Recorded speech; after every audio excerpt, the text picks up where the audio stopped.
उपस्थित अधिकारीगण, मेरे सामने तथा ऑनलाइन पर उपस्थित सभी आत्मीय स्वयंसेवक बंधु, श्रद्धेय संतवृंद, नागरिक सज्जन, माता भगिनी, संघ के इतिहास में शायद संघ के प्रारंभ का दिन छोड़ दिया, 1925 की विजयादशमी को छोड़ दिया, तो प्रत्यक्ष इतने कम स्वयंसेवकों की उपस्थिति में पहली बार ये उत्सव हो रहा है। योजना से ऐसा है, क्योंकि उत्सव का तो आनंद है, सर्वदूर है, विजयादशमी अपना विजय पर्व है, सारे समाज में आनंद है, लेकिन कोरोना के कारण बंधन भी है। उत्सव का हर्ष मन में रखते समय ही इस पूरे कोरोना की कालावधि में उस बीमारी के कारण अथवा इस विशिष्ट परिस्थिति में अन्य कारणों से भी जो बंधु विदा हो गए दुनिया से, उनके स्मरण का विषाद भी है। और इसलिए एक विचित्र परिस्थिति है, और उसका कारण हम सब जानते हैं, कोरोना की महामारी उसका कारण है। पिछले मार्च महीने के बाद लॉकडाउन शुरू हुआ, उसके बाद बहुत सारे विषय चर्चा में थे दुनिया के, देश के, लेकिन वो सारे दब गए और उनकी चर्चा का स्थान इस महामारी की चर्चा ने ले लिया। अपने देश में भी घटनाक्रम समाज की और माध्यमों की चर्चा की दृष्टि से या हमारे अपने चिंतन के लिए भी कोई कम रोचक नहीं रहा है। विजयादशमी के पहले ही 370 प्रभावहीन हो गया, संसद में उसकी पूरी प्रक्रिया हुई। बाद में विजयादशमी के बाद 9 नवंबर को सुप्रीम कोर्ट का असंदिग्ध निर्णय राम जन्मभूमि के बारे में आया और एक इतिहास बना। एक मत से निर्णय था, सारे देश ने स्वीकार किया और बहुत सुंदर वातावरण में समझदारी के साथ, संयम के साथ समाज ने उसको स्वीकार किया। हर्षोल्लास का होने के बाद भी संयम के साथ मनाया और बिल्कुल 5 अगस्त में और राम मंदिर निर्माण के आरंभ का जो पूजन हुआ उसमें भी, और हमने उस वातावरण के पवित्रता को, भव्यता को, उल्लास को भी देखा, साथ साथ इस संयम और समझदारी को भी देखा। बाद में फिर नागरिकता अधिनियम संशोधन कानून, वो संसद की पूरी प्रक्रिया के बाद पास हुआ। अपने पड़ोसी देशों में 2-3 देश ऐसे हैं जहां पर सांप्रदायिक कारणों से उस देश के निवासियों को प्रताड़ित किया जाने का इतिहास है, और उन लोगों को जाने के लिए दूसरी जगह नहीं, वो भारत में आते हैं। तो वहां से विस्थापित, पीड़ित होकर आते हैं, यहां पर वो जल्दी बच जाए, ठीक से बच जाए, इसलिए उस अधिनियम में कुछ संशोधन करने का वो प्रावधान था। जो भारत के नागरिक है उनके लिए उसमें कुछ खतरा नहीं था। बाहर से जो आते हैं भारत में और नागरिक बनने की इच्छा उनकी है, तो उसके लिए भी कानून में पहले से प्रावधान है, ऐसे लोग भी बन सकते हैं। वो पूरी प्रक्रिया करने के बाद, वो प्रक्रिया वैसी की वैसी है, उसमें कोई बदल नहीं है। परंतु अब कानून का विरोध भी करने वाले लोग थे, राजनीति में तो चलता ही है। उन्होंने ऐसा वातावरण बनाया कि इस देश की मुसलमानों की संख्या न बढ़े, इसलिए नियम लाया गया। तो उसके चलते और उसका अच्छा विरोध शुरू हो गया, प्रदर्शन आदि होने लगे, देश के वातावरण में तनाव आ गया। उसका क्या उपाय करना, इसका सोच विचार पूरा हो, कुछ कृति हो, इसके पहले वो सारा और दब गया कोरोना आने के कारण। मनों में जो सांप्रदायिक आँच थी वो मन के मन में रहेगी। उसका उपाय होने के पहले ही कोरोना की परिस्थिति आ गई। ऐसा यानी होती इन विषयों की चर्चा जितनी और उस पर प्रतिक्रियाएं उतनी नहीं हुई सर्वसामान्य व्यक्ति के और माध्यमों की चर्चा में भी, और कोरोना ही छाया रहा। ऐसा सारी दुनिया में ऐसा ही दिखता है। बहुत सारी घटनाएं होती रही है, आज तक होती रही है, लेकिन अधिक चर्चा और ये कोरोना की ही रही है। एक बात हम कह सकते हैं कि सारी परिस्थिति में प्रत्यक्ष कोरोना बीमारी से होने वाला नुकसान भारत में कम है। इसके कारण है कोरोना की ये जो बीमारी है वो कैसे फैलेगी, क्या फैलेगी, इसका अनुमान पहले ही करके हमारे शासन प्रशासन ने बड़े सावधानी से जनता को सचेत किया। सावधानी के लिए नियम लगाए, सावधानी के लिए उपाय भी बताए, और केवल बताए नहीं, उन उपायों का निर्वहन हो, अमल हो, इसकी बहुत तत्परता से योजना की। माध्यमों की भी सहायता इसमें हुई। उन्होंने जो बढ़ा चढ़ाकर वर्णन किया इस सारे परिस्थिति का, तो जनता में एक जरूरत से ज्यादा भय भी आ गया। लेकिन उसका लाभ भी यह हुआ कि इन सब नियमों का पालन करने में जनता अतिरिक्त सावधान रही। ये सारे देश पर संकट है, सारी दुनिया पर संकट है। इसको ध्यान में लेकर सब लोग इसके प्रतिकार में लग गए।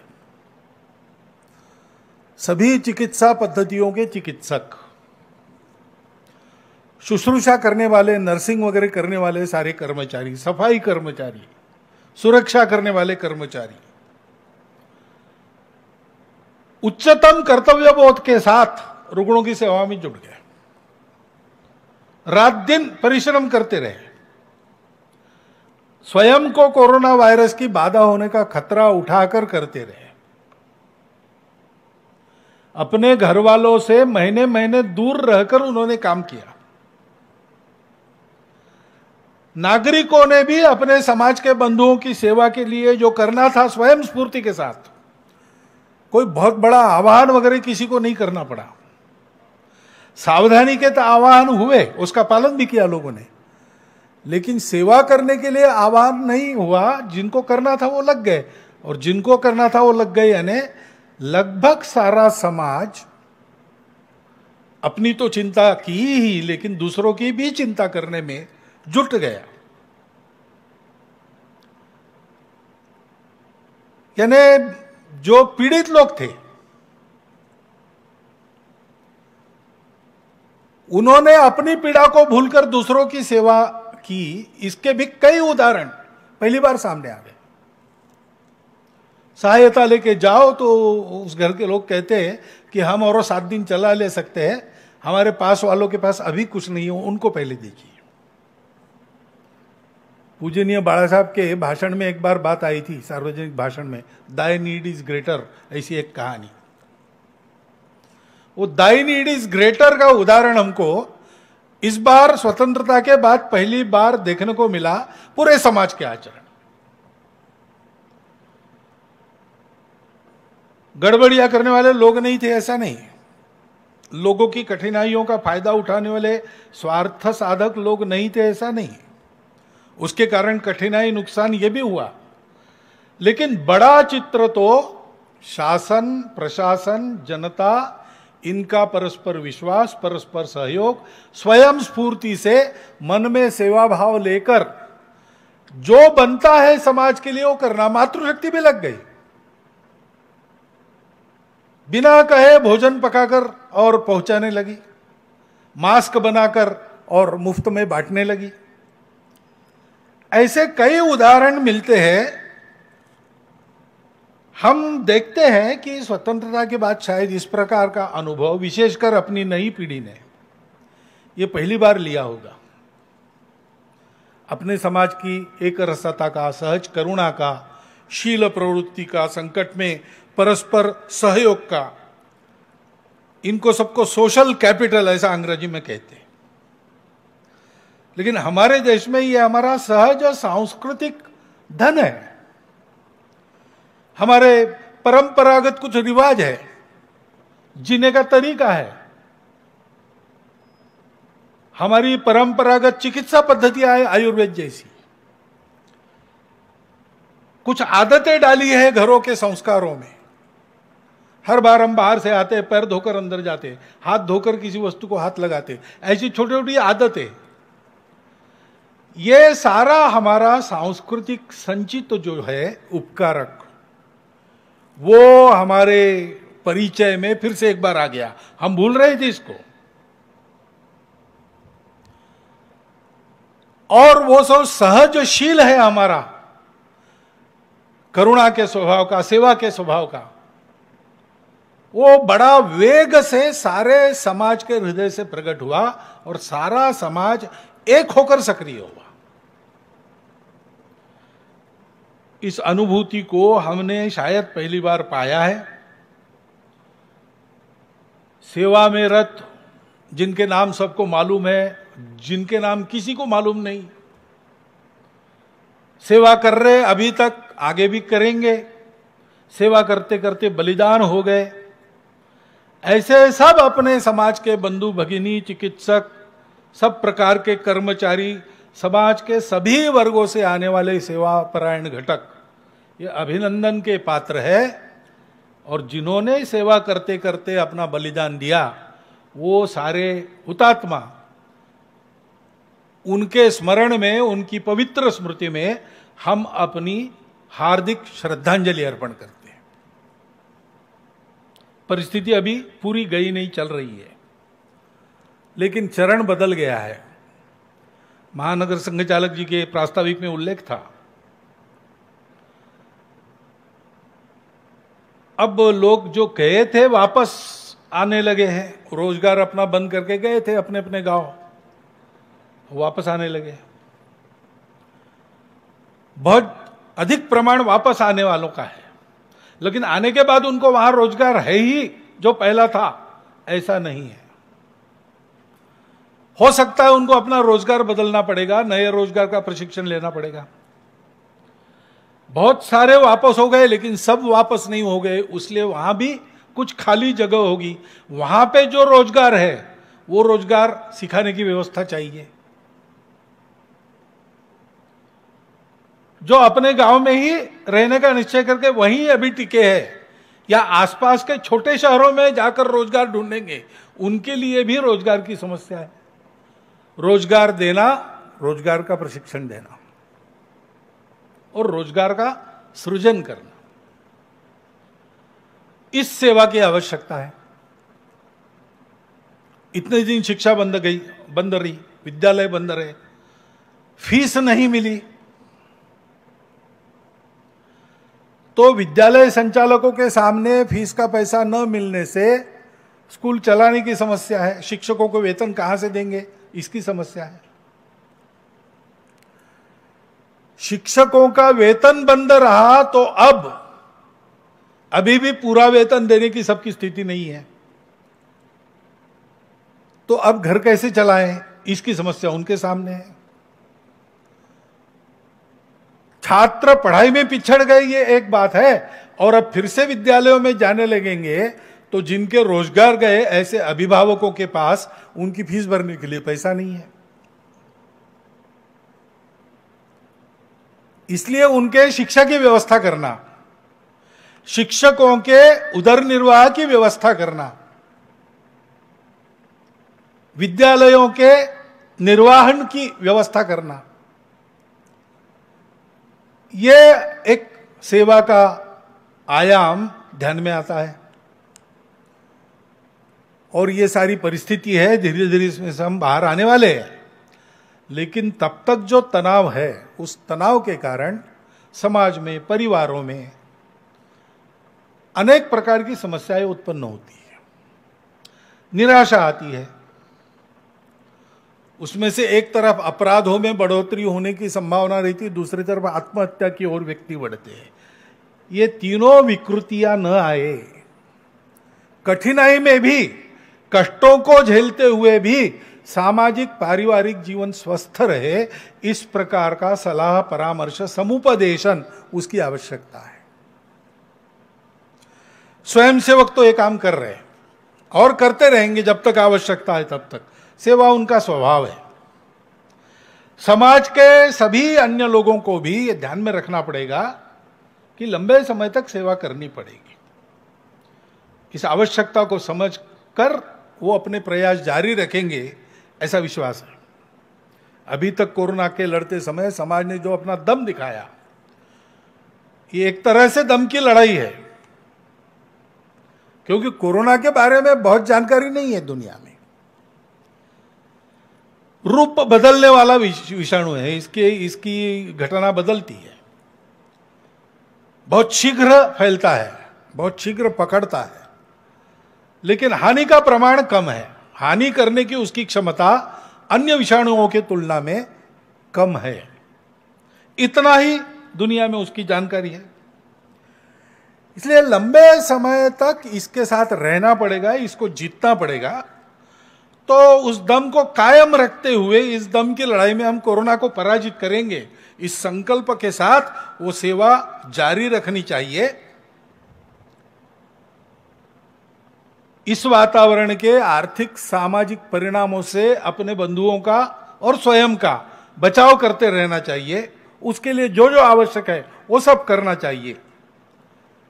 कोरोना से डरने की आवश्यकता नहीं है, लेकिन सावधान रहना, दक्षताएं उनका पालन करना, इसकी आवश्यकता है। अब धीरे धीरे जीवन तो रुक नहीं सकता, बंद तो नहीं रह सकता, तो उसका खुलना प्रारंभ हो गया है। व्यवहार, सामाजिक व्यवहार, आर्थिक व्यवहार, ये सब शुरू हो रहे हैं और शुरू होने पड़ेंगे, रुकिए नहीं रह सकते।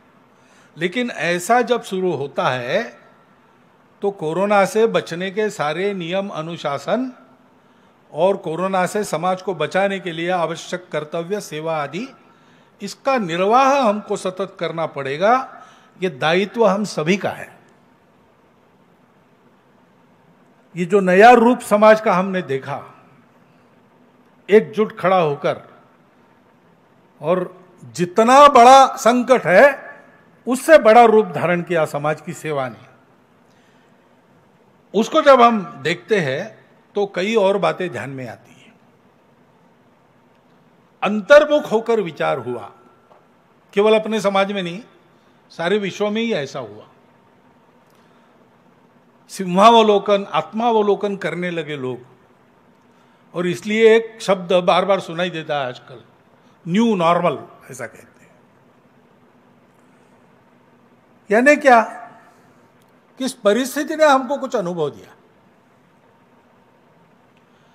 एक तो बात है कि कृत्रिम बातें जो हमारे जीवन में घुस गई थी, वो हमको जबरदस्ती बंद करनी पड़ी, और ये ध्यान में आया है उनके बंद होने से नुकसान कुछ नहीं, फायदा है। अब कल ही एक बात सुनी, एक सज्जन के घर विवाह के लिए जाना है कुछ दिनों के बाद, लेकिन ये परिस्थिति चलेगी ऐसा मानकर उन्होंने और उसकी व्यवस्था की है। तो वर पक्ष वधू पक्ष दोनों की ओर से आने जाने वालों की संख्या कम है। जो आने वाले हैं उनको भी वो एक दिन सबको नहीं बुलाएंगे, वो उनके समूह बनाकर अलग अलग दिन बुलाएंगे ताकि भीड़ न हो। मास्क वगैरह सारी बातों का और व्यवस्था वगैरह सब ठीक रहेगी, देखेंगे। तो ये सब वो बता रहे थे कि आप आएंगे तब ऐसा देखेंगे। और उन्होंने कहा ये सब हुआ तो सारी फिजूल खर्ची हमारी टल गई, और हम दोनों तरफ के, यानी वधू पक्ष और वधू पक्ष, वर पक्ष और वधू पक्ष दोनों को, और 3-4 लाख रुपए खर्चे की बचत हो गई। तो ऐसी बातें तो हमारे ध्यान में आई। हम जिन बातों के बिना रह नहीं सकते थे, ऐसा हमको लगता था, उन बातों को छोड़कर हम रहे। आवश्यक क्या है, अनावश्यक क्या है, इसका आईना हमारे सामने खड़ा हो गया। नित्य क्या है, अनित्य क्या है, कृत्रिम क्या है, वास्तविक क्या है। वास्तविक बातें चलती रही, कम मात्रा में चली होगी लेकिन चलती तो रही। ये सारा हमने देखा। उसका विवेक हमको एक तरह से फिर से मिलने के लिए आया, हमने उससे फिर से भेंट की। और ऐसा चलने के कारण हमने देखा कि 8-10 दिन के बाद ही हवा में हमको ताजगी का अनुभव हुआ। ये सर्वसामान्य प्रतिक्रिया है सारे देश में। नदियों नालों के पानी में हमने स्वच्छता देखी, क्योंकि जो बातें बंद हो गई उसके कारण वहां गंदगी छोड़ना भी बंद हो गया। हमने अनेक प्रकार के पक्षी अनेक वर्षों के पश्चात फिर से खिड़की के बाहर हरियाली पर बगीचे में देखे। ये आनंद हमको मिला, अनावश्यक हमने छोड़ दिया, और जो आवश्यक हमने इन बातों के चलते दूर किया था, इसको भयवश क्यों न हो, मजबूरीवश क्यों न हो, अपनाया तो उसका आनंद हमको मिला। सारे विश्व में ये अनुभव है। अपने जो सांस्कृतिक रीति रिवाज है उसका महत्व फिर से ध्यान में आ गया, स्वच्छता का महत्व ध्यान में आ गया। पुराने अपने और उपचार पद्धति में जो दवाइयां बताई है, हमारे आंगन के पेड़ पौधों का क्या उपयोग है, ये हमारे ध्यान में आ गया। और इसलिए अभी विचार शुरू हो गया है कि ये जो पुराना उपयोगी हमने गलती से छोड़ दिया था, अभी फिर से मिल गया है। देश काल सुसंगत रूप में उसका आचरण फिर से कैसा करे, उन बातों का महत्व, उन बातों की शाश्वतता हमारे ध्यान में आई है। हमारे सांस्कृतिक मूल्यों पर वापस आकर आचरण करना कितना उपयोगी है, यह हमारे ध्यान में आ गया है। कुटुंब व्यवस्था की महत्ता, पर्यावरण के साथ मित्र बनकर जीने का महत्व, ये दिखता है पूरे विश्व में। सोचने की दिशा में परिवर्तन आया है। अब ये परिवर्तन ऐसा ही आगे चलेगा कि परिस्थिति सामान्य होते ही फिर से पहले जैसा लोग व्यवहार करने पड़ेंगे, लगेंगे, ये तो देखने की बात है। लेकिन एक बार तो कोरोना की मार ने ऐसी कुछ सार्थक बातों की तरफ हमारा ध्यान खींचा है। और इसलिए हम देखते थे कि ग्लोबलाइजेशन, ग्लोबल मार्केट की बात हो रही थी। मनुष्य के जीवन को दिग्दर्शित बाजार करेंगे और इसलिए विश्व का एक बाजार होने से मानवता की एकता हो जाएगी, ऐसा चल रहा था।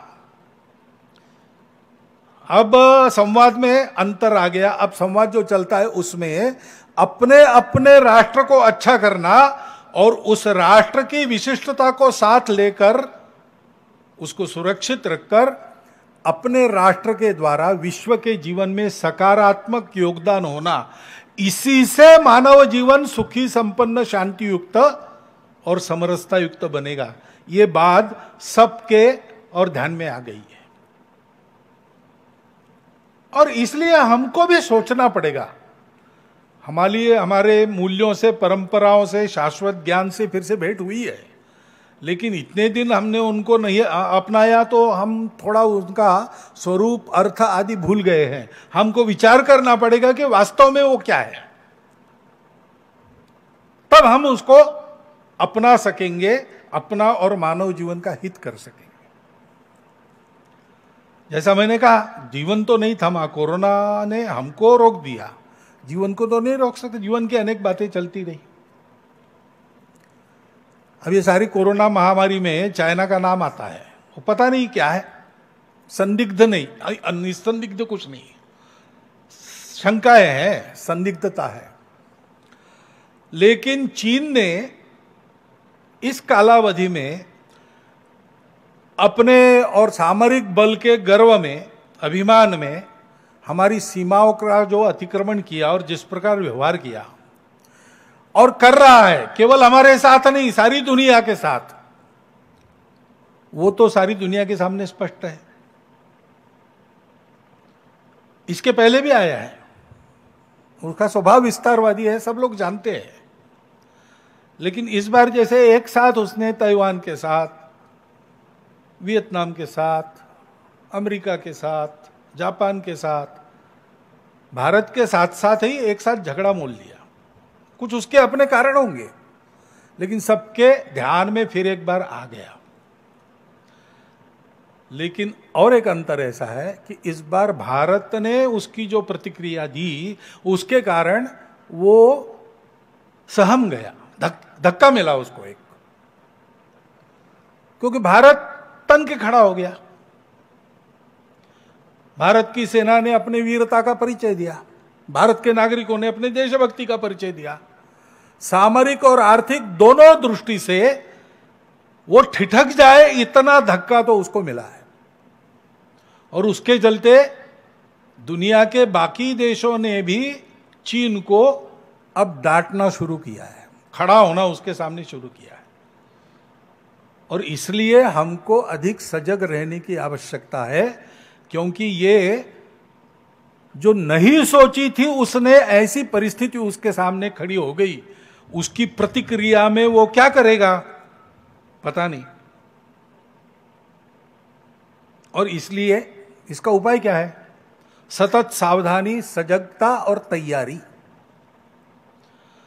सामरिक तैयारी में, आर्थिक अपनी स्थिति में, अंतर्राष्ट्रीय राजनय में, अपने संबंधों में और पड़ोसी देशों के साथ अपने संबंधों में हमको चाइना से शक्ति में, व्याप्ति में बड़ा होना पड़ेगा। दूसरा उपाय नहीं है, हमको ये करते रहना पड़ेगा। ऐसा करेंगे तो हम चाइना को रोक सकते हैं। पड़ोसी देश ब्रह्मदेश है, श्रीलंका है, बांग्लादेश है, नेपाल है, ये केवल हमारे पड़ोसी थोड़े हैं, ये तो हजारों वर्षों के साथ हमसे संबंधित, लगभग हमारी प्रकृति वाले, हमारे स्वभाव वाले देश हैं। तो इनके साथ जल्दी हमको जोड़ लेना चाहिए। मतांतर तो होते ही है, मतभेद होते हैं, विवाद के विषय भी होते हैं। सीमाएं जब लगती है तो विवाद होते ही है, घर एक दूसरे को लगता है तो कुछ तो विवाद छोटा बहुत रहता ही है। इन सारी समस्याओं से मनमुटाव न होने देते हुए हमको इनको दूर करने का प्रयास अधिक गति से करना पड़ेगा, क्योंकि हम तो सबसे मित्रता करने वाले हैं, हमारा स्वभाव किसी से लड़ने का नहीं है। लेकिन हम मित्रता करने वाले हैं, इसका मतलब हम दुर्बल नहीं है।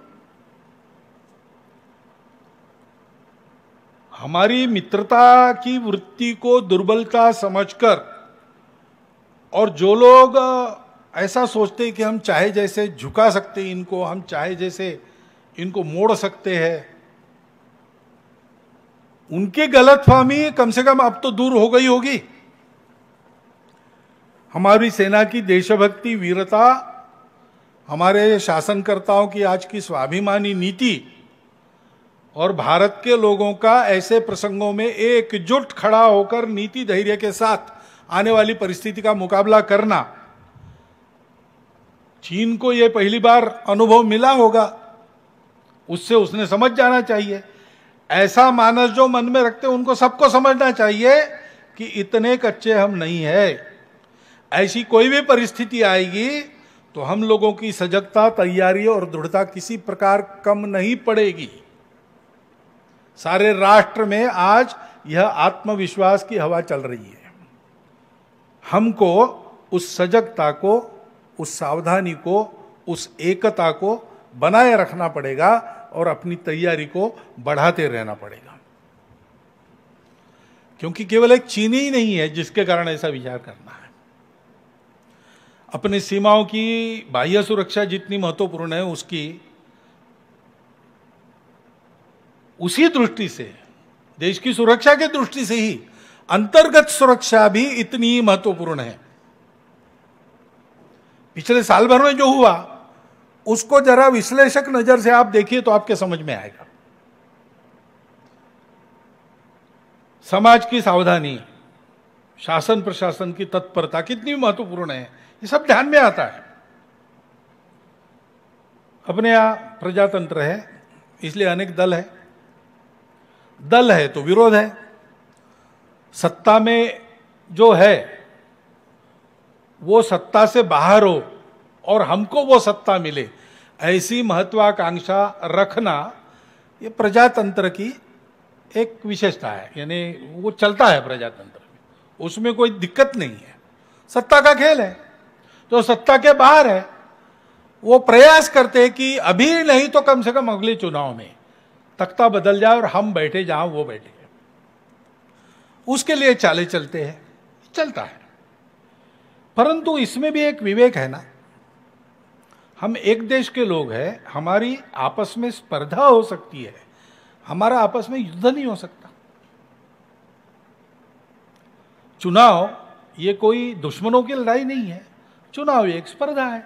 स्पर्धा स्वस्थ होनी चाहिए, स्वस्थ हो, स्वस्थता पूर्वक चले, उसमें दिक्कत नहीं। लेकिन अगर हमारे इन दांव पेचों के कारण समाज में विभाजन पैदा होता है, दूरियां बढ़ती है, समाज के दो वर्गों में कटुता पैदा होती है, तो ये ठीक नहीं है, ये राजनीति नहीं है। और ऐसी परिस्थितियों का लाभ लेकर भारत को दुर्बल बनाने के लिए, खंडित रखने के लिए, भारत के समाज को विभाजित, मनमुटाव भरा, भेदों से जर्जर समाज बनाने के लिए उत्सुक ऐसी शक्तियां है, दुनिया में भी है, भारत में भी है, भारत में उनके हस्तक भी है। अपनी विविधताओं को वो भेद बताते हैं और आपस में झगड़ा लगाते हैं। और ऐसी जो घटनाएं होती है उससे, उसलिए जो घटना हो ही नहीं। समाज में अत्याचार क्यों हो, विषमता का व्यवहार क्यों हो, ये होना ही नहीं चाहिए। इतना बड़ा समाज, इतना बड़ा देश है, एक आध बार हो भी गया तो भी शासन को तुरंत तत्परता पूर्वक दौड़कर अपराधियों को पकड़ लेना चाहिए, उनको कड़ी से कड़ी सजा शीघ्रातिशीघ्र होनी चाहिए। समाज का इसमें सहयोग होना चाहिए। हम लोगों की कृति, समाज की कृति इन घटनाओं की प्रतिक्रिया देते समय राष्ट्रीय एकात्मता का ध्यान व सम्मान रखकर समाज में विद्यमान सभी पंथ, प्रांत, जाति, भाषा आदि विविधताओं का सम्मान रखते हुए उस संविधान कानून की मर्यादा के अंदर ही अभिव्यक्त हो, यह अत्यंत आवश्यक है। अपने देश में ऐसे लोग हैं जो स्वांग रचते हैं, जिनकी निष्ठा इन बातों पर बिल्कुल नहीं है। वो संविधान के विरुद्ध कानून को ताक पर रखकर हिंसा करते हुए नजर आते हैं, भारत तेरे टुकड़े हो ऐसी घोषणा करते हैं, नजर आते हैं।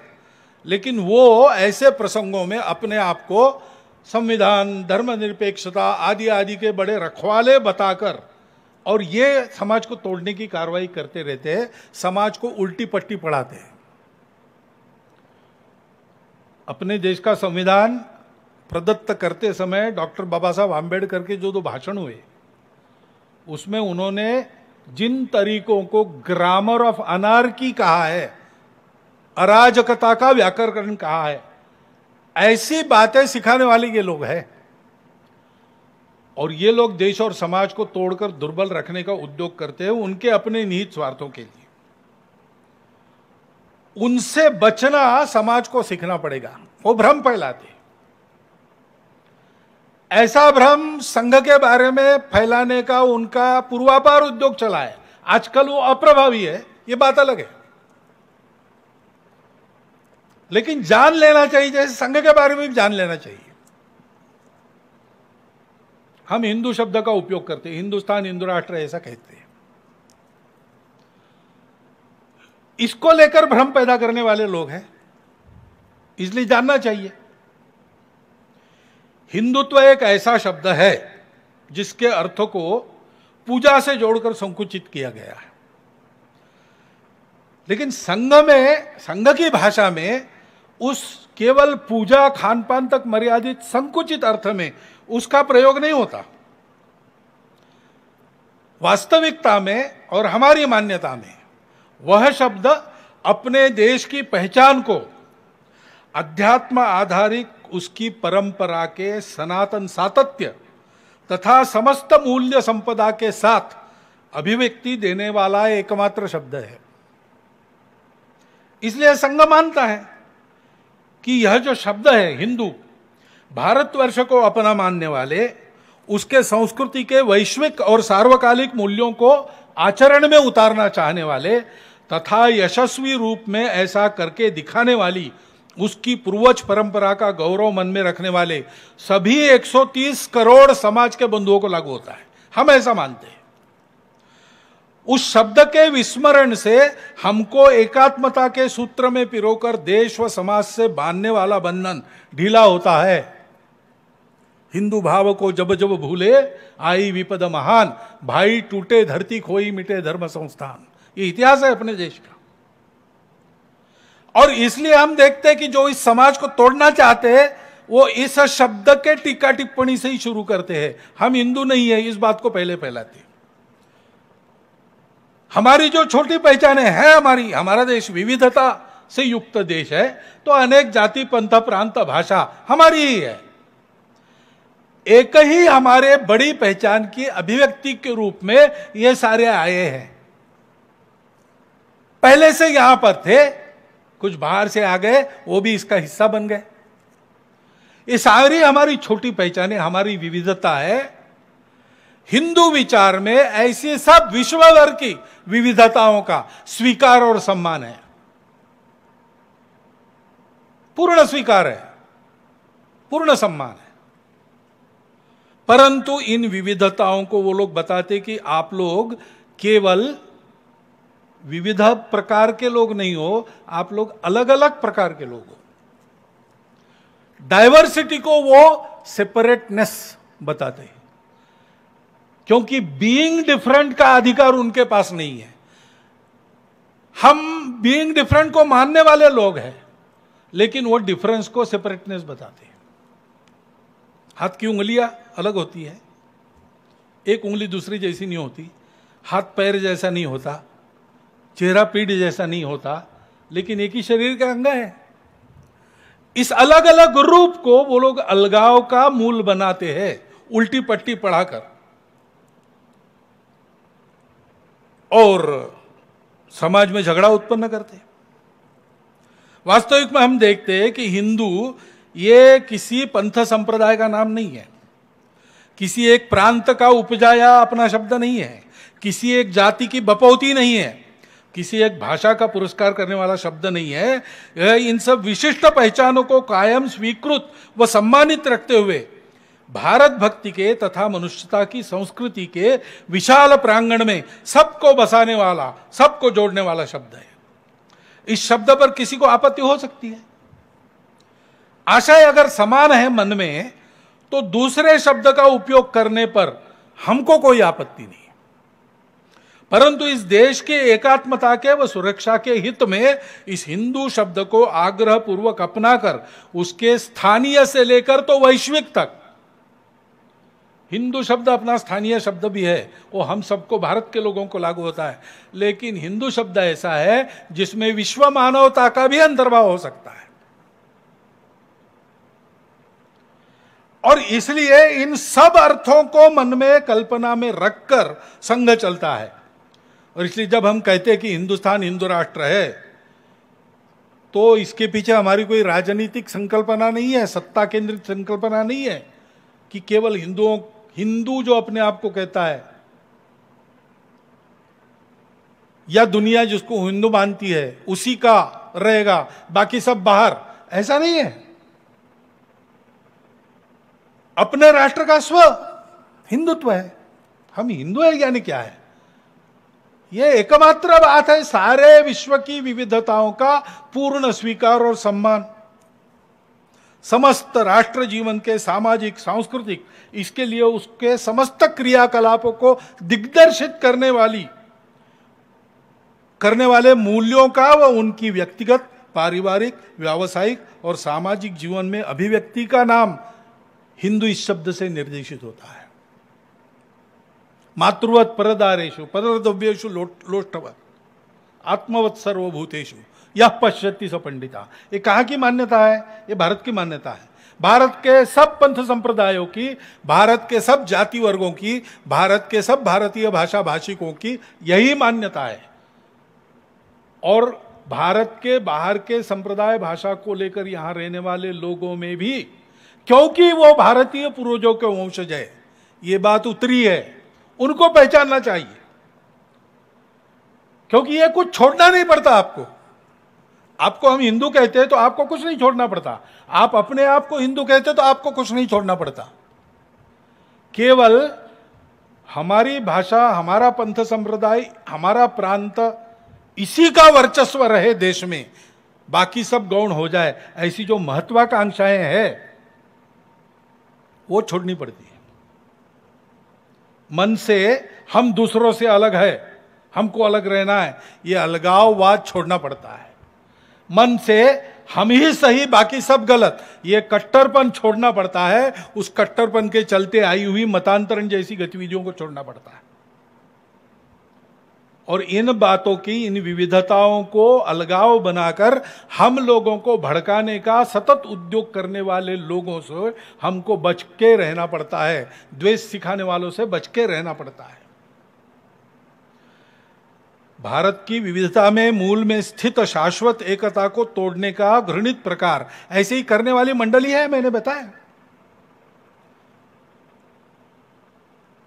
वो ऐसे झूठे सपने दिखाते हैं,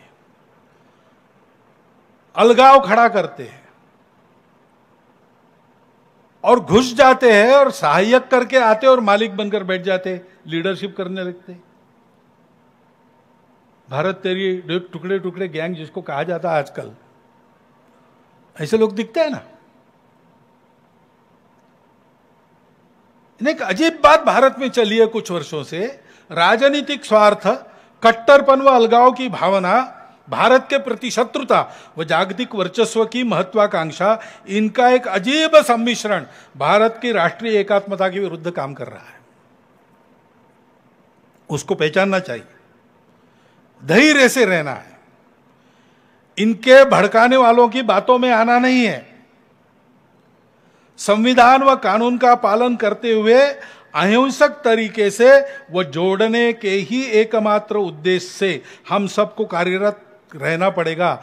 एक दूसरे के स्वार्थों का समन्वय करते हुए जो बनते हैं, एक होते हैं, वो स्वार्थ अलग होते ही टूट जाते हैं। ये हमारा स्वार्थ का नाता नहीं है, ये हमारा जोड़ने के लिए नाता है, आत्मीयता का नाता है, समरसता का नाता है।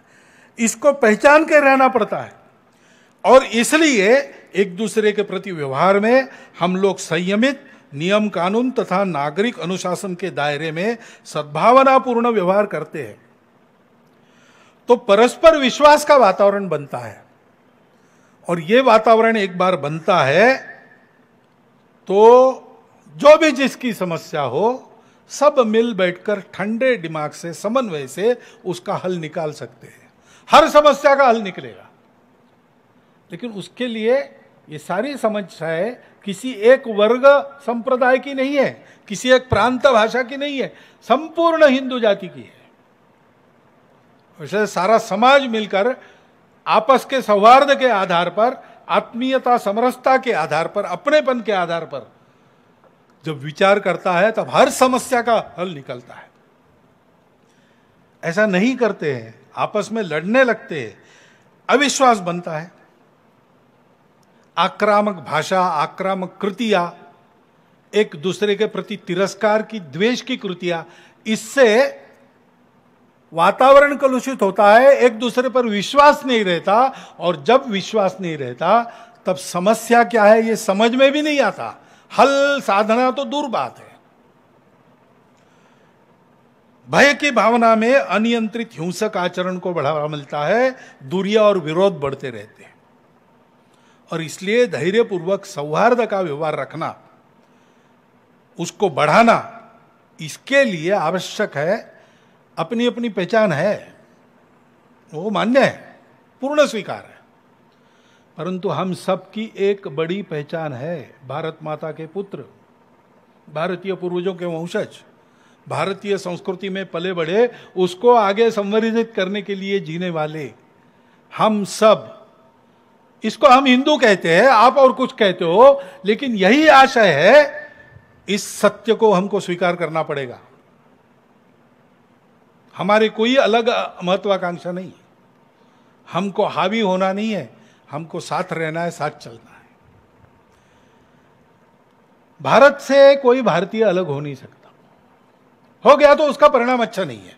चारों ओर उदाहरण है, जिन्होंने भारत नाम छोड़ दिया, भारतीय से अलग हो गए, उनका क्या हो रहा है हम देख सकते हैं। ये सारा दृश्य हमको दिशा निर्देश दे रहा है, भारतीयों को सबको एक भावना में मिल जाना चाहिए, अपने यहाँ जिसको इमोशनल इंटीग्रेशन कहते हैं, भावनिक एकता।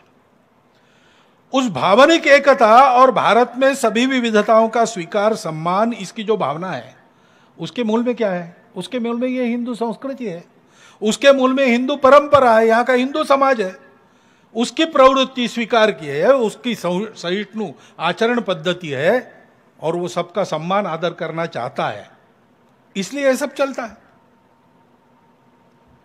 संघ में हिंदू हिंदू बहुत बार चलता है,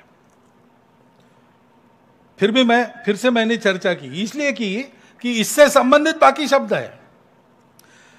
स्वदेशी, आजकल अब ये कोरोना की परिस्थिति में स्वदेशी का महत्व सबके ध्यान में आ गया।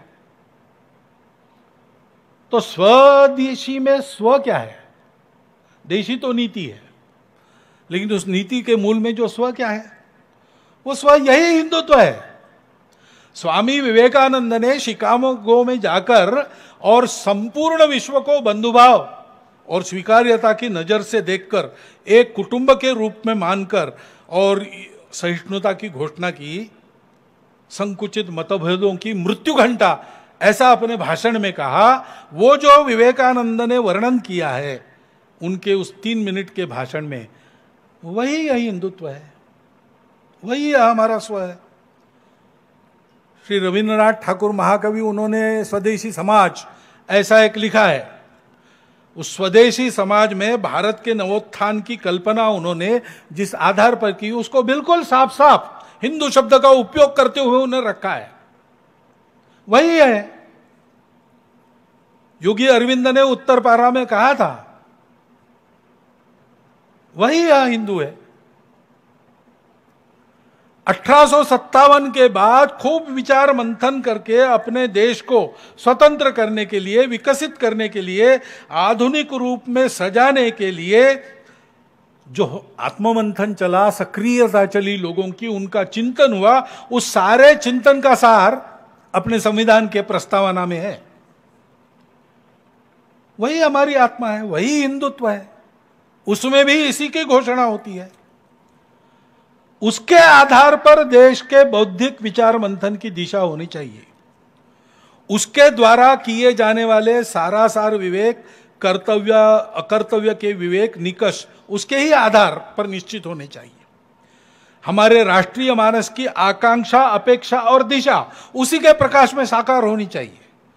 हमारे पुरुषार्थ के भौतिक जगत में किए जाने वाले उद्यम, उसके गंतव्य, हमको क्या चाहिए और उसके प्रत्यक्ष परिणाम उसी आत्मा के अनुरूप होने चाहिए। तब और तभी भारत को स्वदेशी युक्त स्वनिर्भर कहा जाएगा। उत्पादन का स्थान भारत में हो, ठीक है, उत्पादन में लगने वाले हाथ भारत के हो, यह भी ठीक है, उत्पादन के विनिमय से मिलने वाले आर्थिक लाभ भारत में ही रहने चाहिए। परंतु इससे केवल नहीं होता, उत्पादन करने के पीछे जो विचार है, ये सारा पुरुषार्थ करने के पीछे जो विचार है, वो स्व आधारित होना चाहिए। विनोबा जी ने इसीलिए कहा कि स्वदेशी यानी क्या? स्वावलंबन तो हम सब समझते हैं, उसका उन्होंने उपयोग किया, स्वदेशी यानी स्वावलंबन, लेकिन दूसरा शब्द उपयोग किया अहिंसा।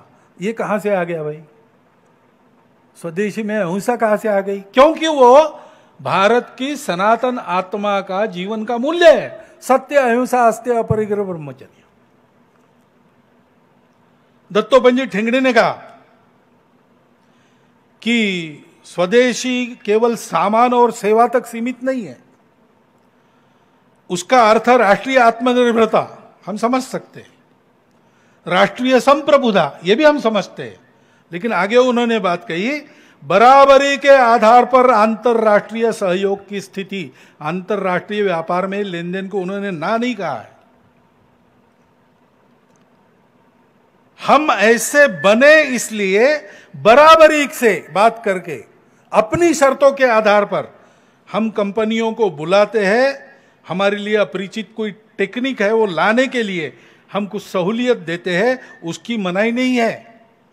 लेकिन भारत की दूसरी विशेषता है, वो सहचिंतन में विशेष विश्वास करता है। तो ये निर्णय सारे सहमति बनकर होने चाहिए। स्व का अवलंबन तो अभिप्रेत है। हमारी दृष्टि के आधार पर हम अपने गंतव्य को और गंतव्य तक जाने के रास्ते को निर्देशित करते हैं। उसी दौड़ में शामिल होकर जिसमें दुनिया भाग रही है उसमें हम जीत जाते हैं तो पराक्रम तो निश्चित है, लेकिन उसमें स्व नहीं है। यानी इतनी सारी चीनी मिलें अपनी चलती है तो बहुत सारा अल्कोहल बना के हम शराब के नंबर 1 एक्सपोर्टर बन गए तो एक्सपोर्ट का लाभ तो हमको मिलेगा और नंबर 1 तो हम हो जाएंगे। लेकिन शराब बनाना अपने मूल्य पद्धति में बैठता है क्या?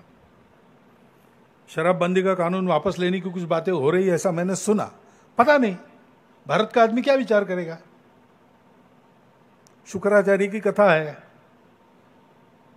कृष्ण के वंश का विनाश उस व्यसन के कारण हुआ है और वर्तमान में साक्ष्य है परिवार कैसे उद्ध्वस्त होते हैं। तो इसलिए आप कितना कमाते हो इससे भी ज्यादा महत्वपूर्ण स्व में बात है, कैसा कमाते हो, आपका विचार क्या है, आपकी दिशा क्या है। कृषि नीति तो केवल अच्छी फायदेमंद कृषि इतने से काम नहीं चलता। हमारी जो कृषि की कल्पना है, हम सबसे पुराने कृषि करने वाले देश हैं। तो कृषि हमारा धर्म है। हमारा किसान स्वतंत्र रहता है अपने बीज बनाने के लिए, वो कृषि करता है, अपनी कृषि करता है। उसके मामले में वो आत्मनिर्भर रहता है, उसको किसी के पास जाना नहीं पड़ता, कर्जा नहीं लेना पड़ता। सोसाइटी के कर्जे में डूबकर आत्महत्या करने की बारी उसकी आती नहीं, क्योंकि अपना बीज वो घर में बना सकता है। खाद, कीटकनाशक, दवाइयां वगैरह सब उसके घर में वो बना सकता है, अपने को जितनी चाहिए, और आवश्यकता है तो दूसरों को दे भी सकता है। ऐसी नीति चाहिए। अपने माल का भंडारण वो कर सकता है, अपने माल का संस्करण, वैल्यू एडिशन वगैरह वो कर सकता है। ऐसी व्यवस्था करने वाली नीति स्वदेशी होगी। हमारी इतनी पुरानी कृषि है तो उसमें काल सुसंगत अनुभव सिद्ध ज्ञान हमारे पास है। 8000 केवल चावल की प्रजातियां अपने पास थी, बहुत सी चोर के ले गए, चुरा के पश्चिम के लोग, अभी शायद 3,500-4 हजार बची है।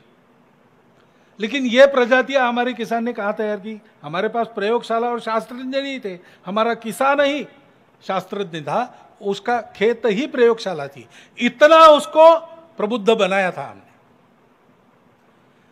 उस ज्ञान के आधार पर हमारे पास जो पुराना है, जो आज उपयोगी है, जैविक खेती, ये हमारी परंपरा है, उसकी आज सारी दुनिया को आस है।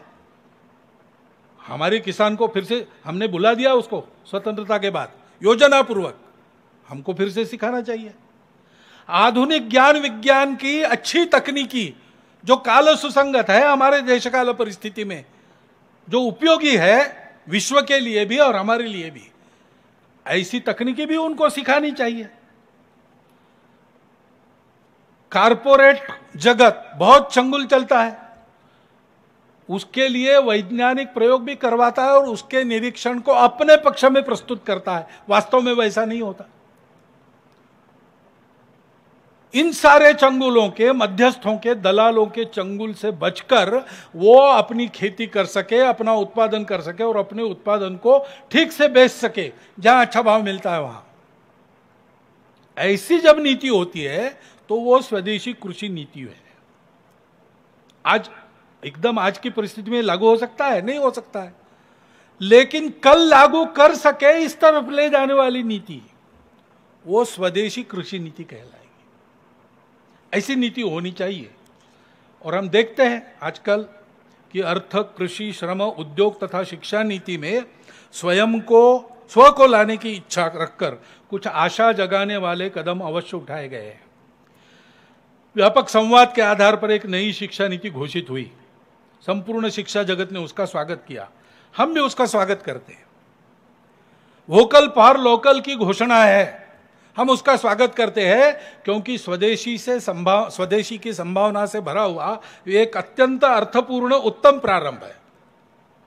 लेकिन इसका क्रियान्वयन पूरा करना पड़ेगा और तब तक बहुत बारीकी से ध्यान रखना पड़ेगा। करने वाले सब लोग अगर स्वदेशी से सुपरिचित है तो वो ठीक हो सकेगा। इसलिए स्व का या आत्म तत्व का विचार हमको इस व्यापक परिप्रेक्ष्य में सबको आत्मसात करना पड़ेगा, तब ये बातें आगे ठीक चलेगी। हमारे भारतीय विचार में जैसा मैंने कहा, सहमति को महत्व है, संघर्ष से प्रगति हम नहीं मानते। हाँ, संघर्ष का स्थान है, अन्याय निवारण का अंतिम उपाय हमने संघर्ष को माना है, वो तब मान्यता देते हैं। लेकिन विकास और प्रगति हमारे यहां समन्वय के आधार पर सोची गई है। इसलिए हमारे यहां किसान स्वतंत्र है, अपनी खेती खुद करता है, उसकी स्थिति ऐसी है कि उसको किसी की जरूरत नहीं।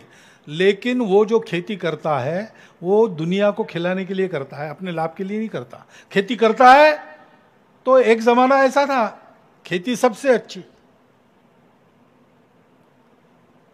लेकिन सबसे अच्छी खेती जब थी तब किसान वो सबसे अच्छी है, अधिक फायदा देने वाली इसलिए नहीं करता था, वो सबको खिलाने के लिए। खेती करना हमारा धर्म है इसलिए करता था, समाज की धारणा करने के लिए करता था। क्योंकि ये मन की आत्मीयता, सबके प्रति आत्मीयता की भावना के आधार पर एक ही राष्ट्र पुरुष के अंग के रूप में परस्पर निर्भरता से चलने वाली व्यवस्था बनाकर वो चलता था। सभी का लाभ, सभी का सुख ये साधता था। ये जो आत्मीयता और विश्वास की भावना है वो नीति बनाते समय जैसे शिक्षा नीति में हुआ, सभी संबंधित पक्षों और व्यक्तियों से व्यापक विचार विनिमय होकर परस्पर सकारात्मक मंथन, उससे सहमति बनती है, उससे निकलती है। सबके साथ संवाद, उसमें से सहमत, उसका परिणाम सहयोग। इस प्रक्रिया के कारण विश्वास, अपने आत्मीय जनों में, समाज में यश, श्रेय आदि प्राप्त करने की यही प्रक्रिया बताई है ना। समानो मंत्र समिति समानी, समानम मनः सह चित्तमेषाम, समानम मंत्रम अभिमंत्रये वह, समानेन वो हविषा जुहोमि। हम लोगों का सौभाग्य है कि आज के राजनीतिक नेतृत्व के से हम इन अपेक्षाओं को कर सकते हैं। समाज और शासन के बीच एक और स्तर है प्रशासन का, वो पर्याप्त संवेदनशील और पारदर्शी होना चाहिए, तब यह कार्य अधिक अच्छी तरह संपन्न होगा। क्योंकि सहमति के आधार पर किए गए निर्णय बिना परिवर्तन के तत्परतापूर्वक जब लागू होते हैं तब वह समन्वय और सहमति का वातावरण और मजबूत होता है। घोषित नीतियों का क्रियान्वयन आखिरी स्तर तक हो रहा है कि नहीं, कैसे हो रहा है, ये देखने की आवश्यकता हमेशा रहती है। उसके बारे में सजगता और नियंत्रण सदा आवश्यक रहता है। नीति निर्माण के साथ साथ उसके क्रियान्वयन में भी तत्परता व पारदर्शिता रहने से नीति में अपेक्षित परिवर्तन के लाभों को पूर्ण मात्रा में पा सकते हैं। सभी विचारवान लोगों का ध्यान अपने देश की आर्थिक दृष्टि में कृषि उत्पादन को विकेंद्रित करने वाले छोटे और मध्यम उद्योग, रोजगार सृजन, स्वरोजगार, पर्यावरण मित्रता तथा उत्पादन के सभी क्षेत्रों में शीघ्र स्वनिर्भर होने की आवश्यकता की तरफ आकर्षित हुआ है। इन क्षेत्रों में कार्यरत हमारे छोटे बड़े उद्यमी, किसान आदि सभी इस दिशा में आगे बढ़कर देश के लिए सफलता पाने के लिए उत्सुक है। उनकी इच्छा है हम कुछ अच्छा करें जिससे देश बड़ा हो। लेकिन बड़े देशों की प्रचंड आर्थिक ताकत के आगे वो थोड़े दुर्बल है। उस स्पर्धा में शासन को उनको सुरक्षा कवच देना पड़ेगा।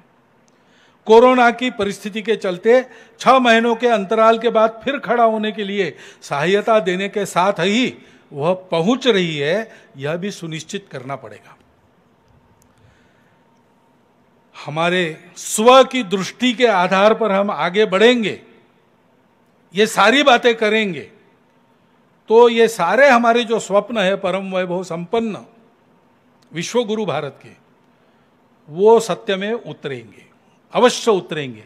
लेकिन ये ध्यान रखना पड़ेगा, नहीं तो उनमें फिर अधूरापन रहेगा। लेकिन अब ये शासन नीति वगैरह इसकी चर्चा ठीक है, परंतु मुख्य दायित्व, मूलभूत दायित्व, गुरुतर दायित्व समाज का होता है।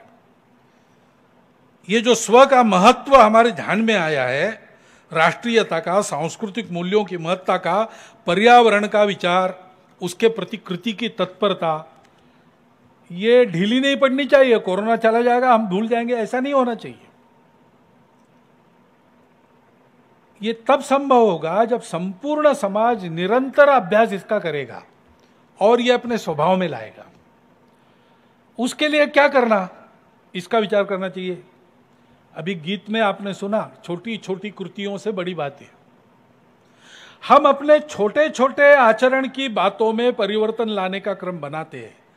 नित्य इन सब विषयों के प्रबोधन के उपक्रम चलाकर हम अपने आदत के इस परिवर्तन को कायम रखकर आगे बढ़ा सकते हैं। प्रत्येक परिवार, कुटुंब इसकी इकाई बन सकता है।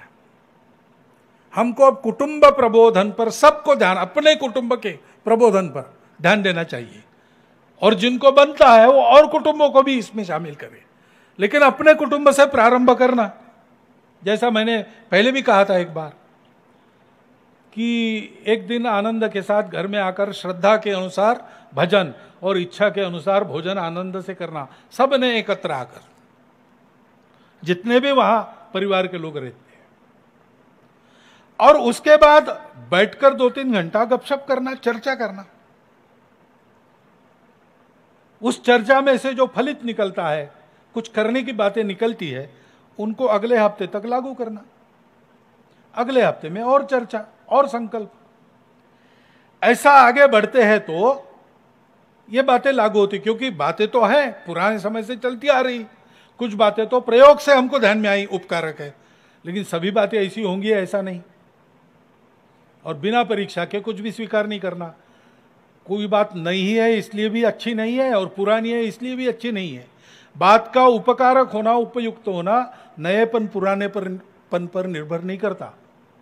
और इसलिए कहते हैं संतः परीक्षान्यतरत भजन्ते मूढ़ पर प्रत्ययनीय बुद्धि। परीक्षा करके बातों का स्वीकार होना चाहिए। अगर परीक्षा करनी है तो परिवार में उसकी अनौपचारिक चर्चा होनी आवश्यक है, क्योंकि चर्चा से ही बातें सब पहलुओं के ध्यान में आती है। निर्णय देंगे तो हो सकता है गलती हो जाए, लेकिन सब लोग मिलकर पूरी उसकी छानबीन करते हैं, सब दृष्टियों से देखते हैं, और उसके बाद अगर स्वीकार करते हैं तो गलत होने की संभावना बिल्कुल नहीं रहती। और नई पीढ़ी को चर्चा करके अगर आप बताएंगे तो मन से स्वीकार करेंगे। आदेश देंगे तो जब तक मजबूरी है तब तक करती रहेगी। और इसलिए जैसे हम संघ के स्वयंसेवकों को कहते हैं कि कुटुंब बैठक करो, अभी शाखाएं शुरू हो रही है, लेकिन कुटुंब बैठक छोड़ो मत, अपने कुटुंब में संघ की चर्चा करते रहो, ताकि नई पीढ़ी संघ की भी परीक्षा करके उसको स्वीकार करेगी, तो मन से स्वीकार करेगी। ऐसा अनौपचारिक चर्चा होने से किसी उपयुक्त वस्तु को स्वीकारने का या अनुपयुक्त व्यक्ति को वस्तु को छोड़ने का मन बनता है, तो स्वेच्छा से स्वीकार होता है। छोटे छोटे विषय, अपने घर का रखरखाव, अपने घर की साज सज्जा, अपने कुटुंब की गौरव परंपरा, अपने कुटुंब में काल सुसंगत क्या रीति रिवाज चलते आए हैं, अपनी कुल रीति क्या है, इसकी चर्चा कर सकते हैं। पर्यावरण का विषय, अपने घर में पानी का बचाकर उपयोग हो, अपने हाथ की बात है। अपने घर में कम से कम सिंगल यूज प्लास्टिक बिल्कुल न रहे, हम कर सकते हैं। अपने घर में जगह नहीं है तो गमलों में फूल सब्जी पौधे कुछ उगाओ, आंगन है तो हरियाली, सब्जी का बगीचा, यहां से लेकर तो और वृक्षारोपण के उपक्रम कार्यक्रम तक कृति में शामिल होना। क्योंकि ये अभी महानगर संघ चालक जी ने कहा कि रोज का समय, रोज का धन और रोज का श्रम अपने लिए तो लगता है, परिवार के लिए तो लगता है, समाज के लिए कितना लगता है। परिवार में चर्चा हो, सब लोग अपना संकल्प करें। ऐसे कार्यक्रमों में, प्रबोधन के उपक्रमों में जाना, इसकी आवश्यकता है। रक्तदान है, नेत्रदान है, वृक्षारोपण है, जल संधारण है, अनेक प्रकार की सेवाएं, कितनी ही बातें समाज में हम कर सकते हैं, उसकी चर्चा होनी चाहिए।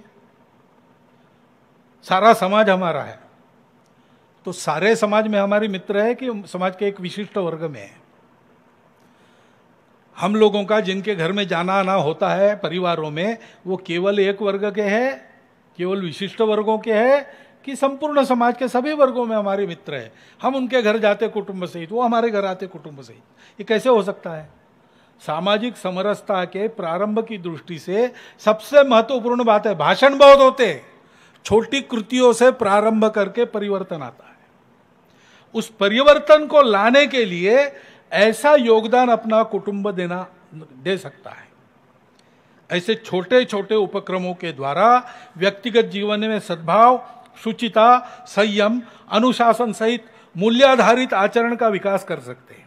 उसके परिणाम स्वरूप हमारा सामूहिक व्यवहार भी नागरिक अनुशासन का पालन करते हुए परस्पर सौहार्द बढ़ाने वाला व्यवहार हो जाता है।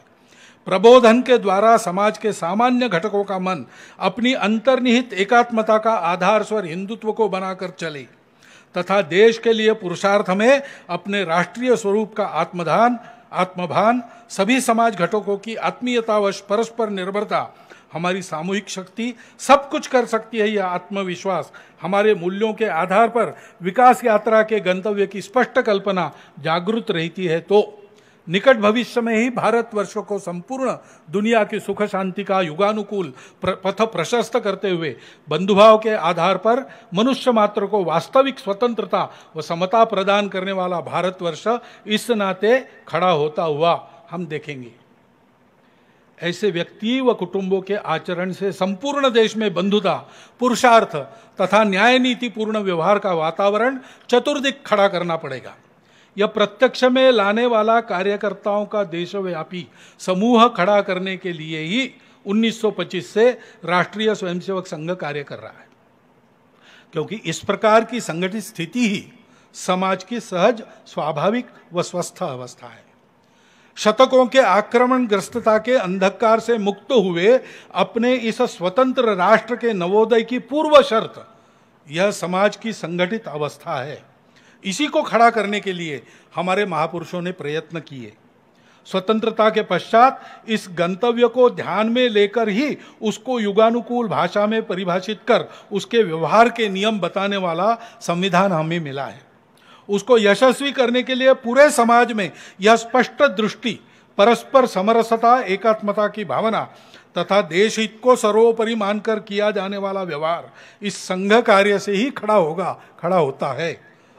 इस पवित्र कार्य में प्रामाणिकता से, निस्वार्थ बुद्धि से व तन मन धन पूर्वक देश भर में लक्षावधि स्वयंसेवक इस अभियान के इसका काम कर रहे। आपको भी, सभी नागरिक सज्जन माता भगिनियों को विनंती, आपको भी उनके सहयोगी कार्यकर्ता बनाकर देश के नवोत्थान के इस अभियान के रथ में हाथ लगाने का आह्वान करता हुआ मैं अपने शब्दों को विराम देता हूं। प्रश्न बहुत से, उत्तर एक, कदम मिलाकर बढ़े अनेक, वैभव के उत्तुंग शिखर पर सभी दिशा से चढ़े अनेक। भारत माता की जय।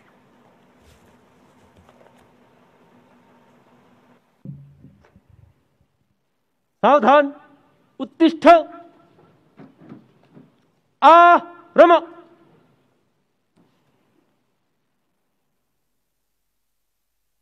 संघ दक्ष, ध्वज प्रणाम।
रमा स्वस्थ।